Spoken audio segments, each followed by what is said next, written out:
Good morning, children. And this is the last video of this chapter. Okay, emergency. So today we will discuss about the democratic upsurges. This is the added portion, and I hope all of you have printouts of this particular topic. So we will discuss this topic from that printout only. Okay. Now, democratic upsurges. Upsurges means increment, or you can say development. So, what were the development after independence in India, post independence? Okay. So, this democratic upsurges has been categorized into three parts. So, we will discuss that. The first democratic upsurge could be attributed from 1950s till 1970s. After independence, India got independence in 1947. Okay, and after independence from 1950 to 1970, this was the period of 20 years, has been categorized as first democratic upsurge. Upsurge means development, or you can say increment. Okay. This time what happened in India was that this period particularly marked the participation of Indian adult voters to the democratic politics, both at the center and in the state, because this was the time when first general election was held in India after independence, because the leaders or the freedom fighters, they were thinking that it's not possible to have a democratic election in India because India has a very vast population. So everyone thought that this was not possible to have a democratic election. But the first general election of India, which was held in 1956, that was a huge success. So this is the reason this period has been called as first democratic upsurge.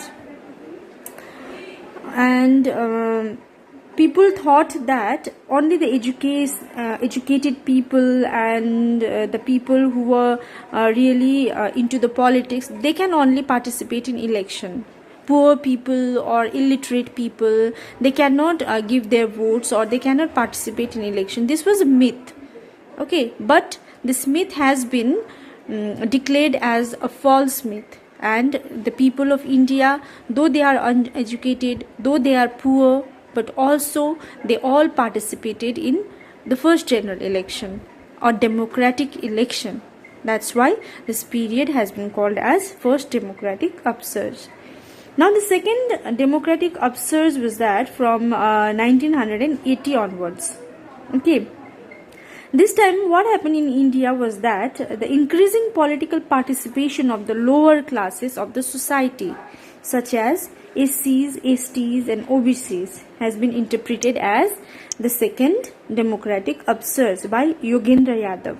This time from 1980 onwards, the small caste, or you can say SCs, STs, OBCs, scheduled caste, scheduled tribe or other backward classes, they have also participated in political decision or political scenario. Okay, and this participation has made Indian politics more accommodative and accessible for these classes. They got few rights. They have struggled a lot in their life, right, in order to have equal position, in order to get equality. So the participation of these classes, and whatever rights they got, whatever they just won, whatever victory they got through their participation, that has been called as the second democratic upsurges. This upsurge has not made any major change in the standard of living of these classes, especially Dalit. The participation of these classes into the organizational and political platform gave them the opportunity to strengthen their self-respect and ensure empowerment in democratic politics of the country. Though their life has not been changed, few rights has been passed, few equality they got, but they learn how to fight. they learn how to participate in political scenario or political situation, and they learn how to fight for their rights. So this is the reason this period during 1980s has been regarded as second democratic upsurge. Now the third one was the era of liberalization, privatization and globalization from the early 1990s is attributed to the emergence of a competitive market society encompassing all important sectors of economy, society and polity, thus paving way for the third democratic upsurge. After 1980s and from the period 1990s onwards, the situation in the country has been changed. After that, business classes emerged in India also. Liberalization or freedom or privatization and globalization. Globalization is the most important topic, right? So because of this, there was a competitive market in society, and all the important sectors like economy, society and polity.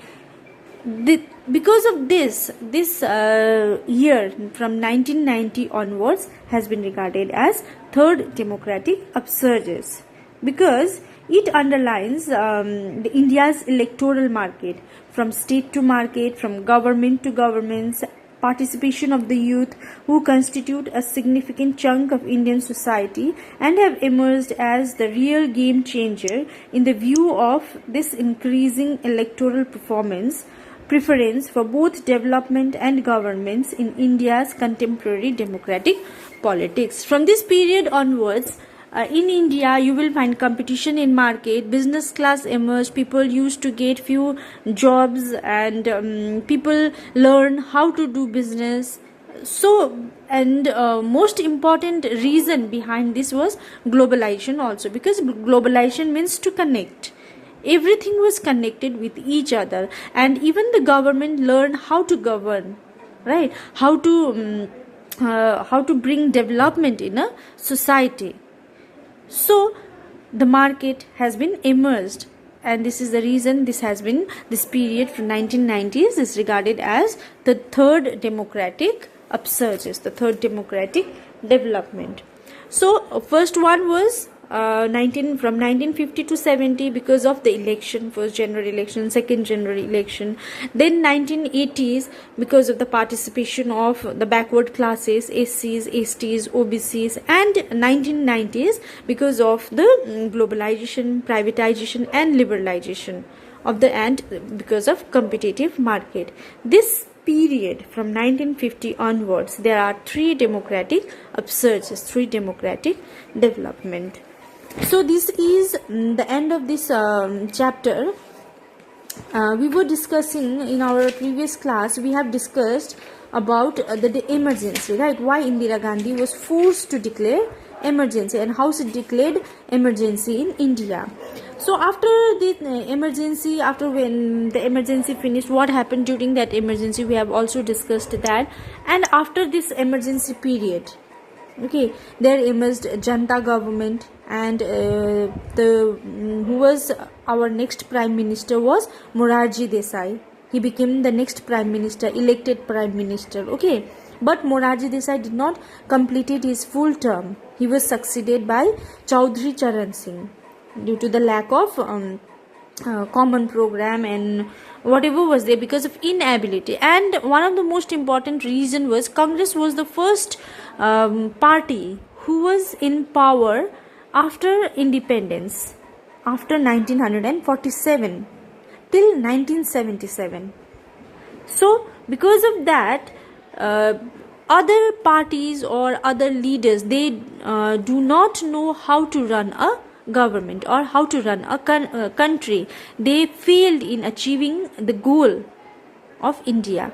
This is the reason no one was able to rule the country like Congress government, okay. Morarji Desai became the prime minister after independence. This is very important, please remember this. And after Morarji Desai, Chaudhry Charan Singh became the prime minister, Okay, but at last again, who became the Prime Minister? The Congress Party. Again, Indira Gandhi became the Prime Minister. Only for 5 years, not exactly 5 years, 3 or 4 years, there was different parties in the center. But after emergency, that was the first time when Congress was not in power. But again, Congress regained its power and Congress remained in center. Okay, after this, Morarji Desai and Charan Singh. We have already discussed Lohia and Jaiprakash Narayan, right?